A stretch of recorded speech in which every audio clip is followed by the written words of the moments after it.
Chapter 16, Trials. The drippings of rain cascaded their way down the window as the clouds darkened the afternoon sky in rumbling beauty. It was as if they were to signify some type of unfortunate accident in their occurrence. Something unfortunate did happen that day, something that would forever change the future into unknown territory confusion. An orange-haired young man lay silent on his couch as he replayed the ever-menacing and haunting thoughts that plagued his mind.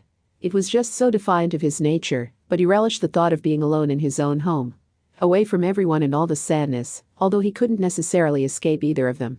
Naruto sat silently in constant thought. Things felt different to him, and his head was spiraling. No more was it the same as it used to be, and he could only wonder just how farther things will go before he loses himself. Why was this a reality? It seemed so unbelievable. He never put it into perspective that Sakura could actually die. It almost became unbearable to sit at her funeral. Flashback, the funeral was unusually quiet. No one in the audience was aware that this would happen. Some ninja more than others knew that this was just a part of life. Things happened in the ninja world that just couldn't be helped. They lowered their heads in pity as the spoken words were told. Naruto sat silently as Sakura rested within her coffin. Konan stood quietly behind him in sorrow. She didn't wear any makeup, nor did she wear her vest. She was allowed to wear black for this very rare occasion. This moment was for Naruto. It was for his inner peace. He had to figure this out, even if he didn't like the idea, just as she had to herself. Naruto-kun, I'm sorry. Naruto couldn't believe it. His love died before his very eyes. How could this happen to him? He thought they would end up together and marry someday. Possibly have a big house with 3 kids and live up to his name as being Hokage. He was hoping for that to happen at least. Now that would never come to pass. This was the ultimate rejection that could be given to him. Naruto couldn't have been more rejected than this. He couldn't have her after all. Smell her. Touch her. Laugh with her. Smile with her. Love with her. Cry with her. Why did this happen? If only he was there faster, it wouldn't have gone this far. He would have saved her and stopped Sasuke from doing this untimely deed. Another stream fell down his cheek as he sat there silently. His body started to heave. He was almost losing himself. Tap. Naruto's eyes opened wide as he saw Konan's hand on his shoulder. She looked at him in remorse as she saw the color faded from his eyes. He looked at, and it didn't seem like anything was helping him at all. His sorrow and grief was just only a constant reminder. Naruto-kun, are you still thinking of the funeral? The orange-haired boy slowly lowered his head. He started crying again with sobs, and threw his palms to his face. His hands wiped the heartbreak from his eyes, but it wouldn't stop dripping the pieces. I'm such a fool, Konan-chan. He brought his squinted puffy eyes to match hers. I wasn't there to save her in time. It's all my fault. No. Naruto-kun, it's not your fault. It was no one's fault. It was just something that couldn't be changed. Konan looked upon him with determination, just hoping that it would put his thoughts to rest, to at least give him a little mental clarity. Naruto looked at her fiercely as more tears steadily dropped down his whiskered cheeks. Even just the thought of being helpless infuriated him. I would have changed it. She would still be safe with me. Nothing would have happened to her, because I would have been protecting her. It would have never been this way. I don't have slap. Naruto staggered on his feet as Konan placed her palm across his face. The slap came completely by surprise, as he looked at her with shock evident on his face. You can't change anything. Konan stated bluntly, no matter how many times you cry, or however many times you say you could have done something, the fact of the matter is that she is gone. You can't continue to live your life in wondering what could have happened. You have to move on from this. Naruto lowered his head again as he slumped in defeat. Naruto-kun. Konan sighed softly and gazed at him in regret. She saw the heartbreak in his eyes. His fire was slowly fading. The strength gave way from his body, and he started to swoon. She had to be strong for him. This is his needed moment. She couldn't leave him this way. She gradually walked closer to him, and just before he started to move, she wrapped her arms tightly around his body and left him there. Her hand made it to the back of his scalp, and she gently ruffled his hair in comfort. The shock set into the orange-haired genin as he processed Konan's hug. Air escaped his lungs, but no words emerged from his breath. There was nothing you could do. You saw it yourself. No matter how much time we saved, we wouldn't have been able to stop it. It was her time. Sakura-san can rest peacefully now. You have to move on, Naruto-kun.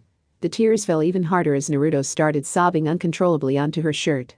It didn't take him long as he started to release all of that built-up stress that he had been bottling up within ever since her death. It's just so hard, Konan-chan. Nothing is the same without her. I don't know what to do anymore. Just relax, Naruto-kun. Everything will be all right. Conan felt her heart break from the intensity of his frailness that began to overtake her. She felt the tears dampen onto her shirt as he trembled and released his stress. Just seeing him this way really left her speechless. This is what she must have looked like whenever she did it to him. Her eyes widened at the realization, I was just like this. Is Naruto really? Conan looked to Naruto slowly and saw him shivering and grasping at Conan like a newborn child to a mother. Flashback, the night was dreadful. The earlier portion of the day left her feeling drained. She had no idea it would be this way. Things had become easier recently, and it felt like she would never feel this pain, but it fell before her with no warning. He always promised to be safe. He always promised to be there. He was gone. The silence was deadening and laced thick with tension. Nagato didn't utter a peep and stared blankly in a corner as Conan tried to heal him. He knew just how severe the jutsu was. The damage was far beyond repair. The chakra rods shattered and split many different areas of his lower spine, and he could barely move his hands from the damage everything caused. He was lucky to even move at all. She never removed the rods for fear of permanent damage, so she had to work around them to try and mend the few things that she could feel. After she tried everything that she couldn't help but tear up at Nagato's state. She started sniffling as she tried again and kept moving up and down his body to repair something. Anything. Conan. The woman stopped instantly as her name was called. Her eyes widened in worry as Nagato remained face forward and motionless. Go back to your room. I'm fine as I am. No, you're not. She retorted fiercely. Her teeth gnashed in frustration. I have to figure out how to fix you. Just give me time. I can't leave you like this. Nagato remained silent and unmoving. It was a little scary and slightly ominous. He didn't have that fire that she used to see within him, and she wondered just how far her friend truly changed. Just go to your room. I'm paying the price for my actions. Don't worry about me. There is nothing you can do. So please. The man lowered his head and a tear rolled down his cheek as he continued, please leave me be. She never thought it would be that way. Just the thought seemed so foreign to her. She left his side and ran to her room with it closed off and left nothing to anyone. Not a word was spoken between Conan and Nagato after she left him there for the rest of the night. She could see the lifelessness that echoed in his purple rings, and it only brought on more remorse for their dead comrade, Yahiko. It didn't take him long after she closed the door that he started yelling and throwing things in his room. Conan could only tear up in grief and cry at her friend's behavior. She couldn't do anything for him and it was just tearing her apart. She opened her door and quickly closed it in a fervent attempt to hide away. She screamed in agony so loud that her teeth rattled from the intensity. After her explosion, she slumped to the floor like a rag doll and cried pools of tears upon the floor. Her makeup washed up against her skin and left streaks as she continued. She had no comfort. She had no support. Nagato never wanted to speak to her whenever he was in pain this way. She could only vent to herself. She was alone and not a soul really cared that she was this way. She cradled herself deeply within her own legs and arms and lay silent hours after her tears ran dry. It wasn't long until after she stopped crying that she became motionless. Her mind fell victim to the harsh reality of life. She was drained of her very essence. It was only a matter of time, she thought absent-mindedly. It doesn't matter anymore. Life is easier without the heartache. I can't shelter the burden of having someone to love. They would just die in the end. Her thoughts only trailed downward in despair as she continued lying catatonic. This is what I am. This is what I've become. My tears hold no weight. If my commitment is only failure, I won't do it anymore. Conan lay there silently as she pushed her thoughts so forcefully and blocked anything that could be redeemable. They were pushed into the far corners of her mind, locked away hoping to never be touched again. She fell asleep, dead to emotion and dead to everyone else around her. No more would anything get the better of her. No more would she live that life of false hope. No more faith. There laid someone who was hurt far beyond what she had ever believed.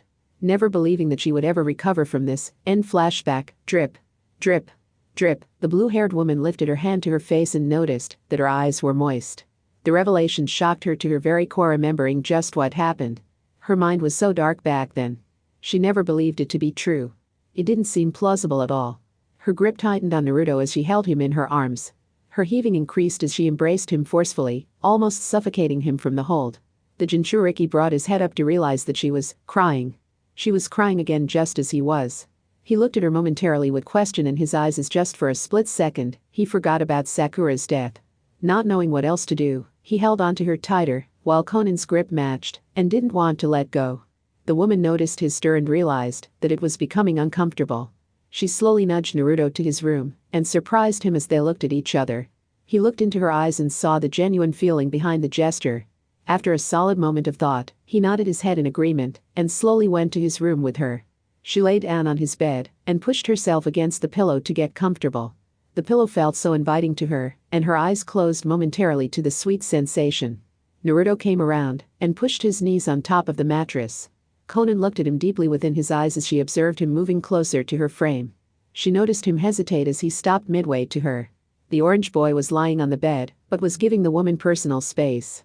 Her face lifted to a small half-smile as she noticed his coy demeanor. Noticing his distress, Conan pulled him closer to her and pushed his nose to her neck. She pulled her arms around him and wrapped him deeply within her body. She also wrapped her legs around his own, and that made him worry, but only for a slight second, before he relaxed and got lost in the contact. Naruto's arms lowered in defeat as they snaked their way around Conan's figure and gripped her back strongly. He felt even more, so the urge to cry. This was the most human contact that anyone has ever given him. She almost felt familiar to him.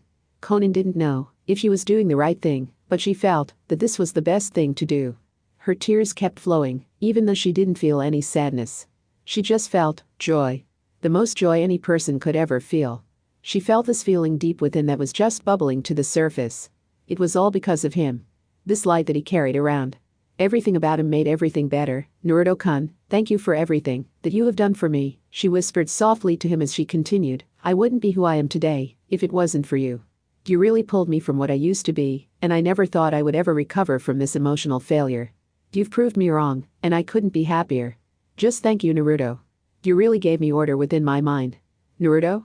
She slowly pushed him to see if he was awake. What she got was a loud snore and a moved leg. She giggled softly as she slowly looked down to his face. She saw the wet stains that were left on his face due to the earlier emotional sessions, but saw this peaceful expression that laid upon his whiskered face that defied his earlier episode. Conan's eyes darted from left to right in embarrassment and unsure if she should do it. I don't think it should be a problem. After all, he did do so much for me. It's the least I can do. Her eyes lowered half closed as she smiled at his sleeping form. Before she knew it, she lowered her mouth to his face and softly kissed his forehead. Surprisingly, she stayed there for several moments before she removed it a little quickly for fear of Naruto waking up. I don't ever want to lose you.